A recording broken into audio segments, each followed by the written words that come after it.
Success without fulfillment is the ultimate failure. Like, success is getting what you want.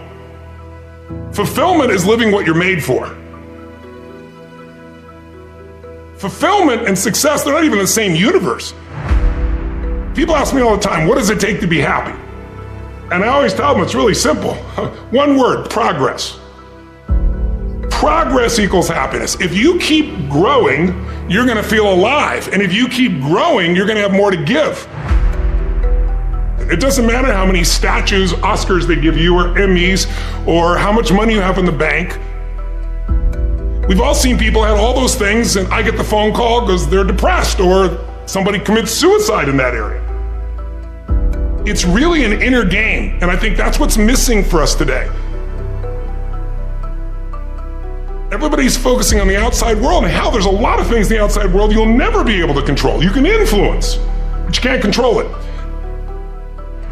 This, your mind, your emotions, your body, you have 100% control over what you do with these things, and that's where the game is won. Win the inner game, then you win the outer game. But a lot of people spent their life trying to win the outer game, they won, and they're miserable. Someone can tell you your whole life you're a piece of crap, but you can say, screw you, read between the lines, and make your life work. Someone can tell you your whole life you're beautiful, you're intelligent, you're the smartest person in the world, and you don't believe it. Because self-esteem doesn't come from what people say about you. Self-esteem is earned within yourself. It's esteem for yourself, which only comes by doing things that are incredibly difficult, and then your brain goes, this is who I am.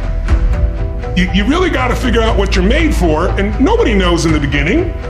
So you start where you are and you do what's in front of you, do what's next, and you keep growing until you start to discover, hey, this is my real passion. So identity is the number one thing I work to change with people, to expand it. Expand your own sense of who you really are and what you're capable of. And the mindset has to be destroy any limitation and move forward, move forward, move forward.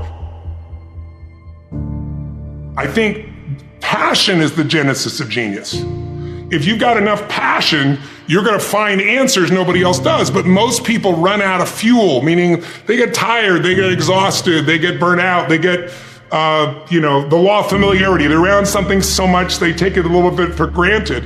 And I've managed to see something in myself that I've found in every great leader that I've ever respected, and that is, I value intelligence immensely, but I know really smart people can't fight their way out of a paper bag pragmatically, right? What I see as the one common denominator of people that are successful over a lifetime is the sustained hunger. Hunger is the number one factor. You need to be good at pattern recognition, and that's what gets somebody strong at anything. I mean, you look at, why is Amazon doing so well? He realized one pattern was valued over anything else, convenience, right? If you look at Tom Brady, a friend of mine, he's got pattern recognition like nobody else at 43 years old. He's able to do things no one dreamed could be done. He's got more Super Bowl rings than any team. See, what do they see that none of us see? What's the pattern? Then you gotta learn pattern utilization. It's one thing to see it, it's another thing to use it. And then if you're good after a while, you get to pattern creation. It's like if you learn to play the piano, most people play other people's music, and then there's a point you've learned so much that you're able to create. It really comes down to anyone can learn anything if it's important enough to you. So it's like my drive is not just for me. That wouldn't be enough because it's easy to meet your own needs. It's not that difficult. But if you can find something that you care about more than yourself, your daughter, your son, your family, your business, your mission, your community, whatever it is, that's really the secret to energy and vitality and strength and really learning. One of the things I want to do with people during this challenge is take things that seem so complex and make them so simple so you do it. Get it really simple, things you can do right now to change your life. You can go to experience it that day, and then you get momentum. Day 1, day 2, day 3, day 4, and all of a sudden now what used to be hard to do is easy to do. And I think for anyone, you gotta understand anyone can learn anything if you can just break it down to its simple core, and that's what I try to do most. And I'm just not willing to settle for a life without passion and aliveness. That's just like there's so much to learn, there's so much to grow, there's so much to give, and I'm wired to grow and give. And I think anybody gets wired to grow and give is gonna have a really fulfilling life. It doesn't matter what you choose to do, you're gonna be alive. A year ago, people thought we were coming out of, we got vaccines now and we're coming out of COVID and it's going to be all over now. People were excited. But now, after going through 2 years of this, there's a lot of people now that no longer have a compelling future. Like, people talking about New Year's resolutions. Most people don't even have one. Because it's like they never followed through anyway, right? But at least they had something to look forward to. They're starting to get into learned helplessness. Learned helplessness is when something is so bad over and over again, you start thinking the problem's permanent. No problem is permanent.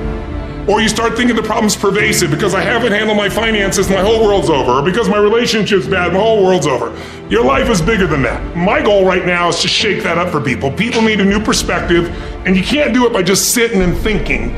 You gotta move your body, you gotta change your energy and your focus. But if I get you into a higher state of being, mentally, emotionally, physically, then all of a sudden you start remembering who you are and you start coming up with answers that you never even thought were possible before. The idea of remembering who you are is something incredibly powerful. There was a Batman cartoon where he gets amnesia and he gets put in like a camp, basically, a work camp, and he can't get out. And he feels stuck and weak and, afraid. And then something happens, I don't remember what, triggers his memory. And he remembers that he's Batman. Just in remembering that he's Batman, he then takes the actions to fight his way out. And look, I know it's a cartoon, but that has always resonated with me. And whenever I'm feeling anxious about something, I always tell myself, remember who you are. But you're really talking about the most important concept in lasting change, identity. We all define ourselves in certain ways.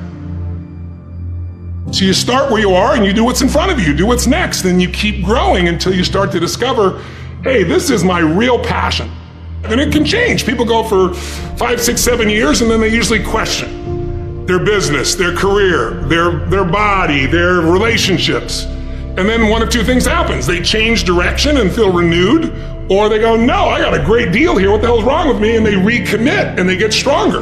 But that's life. And if you don't grow, I don't give a damn how much you got going for you, you're going to be miserable. I think as early on I realized that, one of the things you have to understand about life is everything changes and everything ends. And that kind of sounds heavy on the front end, but it's a truth. If everything changes and everything ends, number one, it should make you appreciate what you have right now. And then my view is what's next is always better. If I make it so, it's my job to make it so.